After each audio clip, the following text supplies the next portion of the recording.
4 വയസ്സുകാരി വിൽമ റൊഡോൾഫിനെ കുറിച്ച് ഡോക്ടർമാർ വിധിയെഴുതി.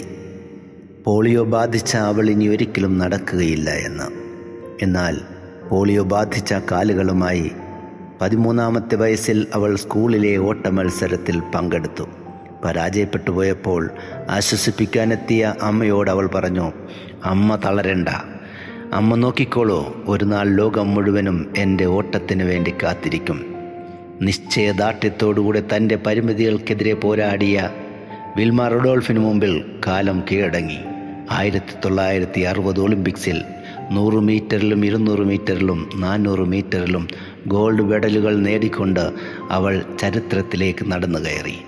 പ്രിയരെ, പരിമിതികളെ പ്രശ്നങ്ങളായി കണ്ടാൽ ഒരിക്കലും നമുക്കവയെ കീഴടക്കാനാവില്ല. പരിമിതികളെയും പ്രതിസന്ധികളെയും വെല്ലുവിളികളായി ഏറ്റെടുത്ത് പോരാടിയാൽ വിജയം നമ്മുടെ കൂടെ വരും. God bless you.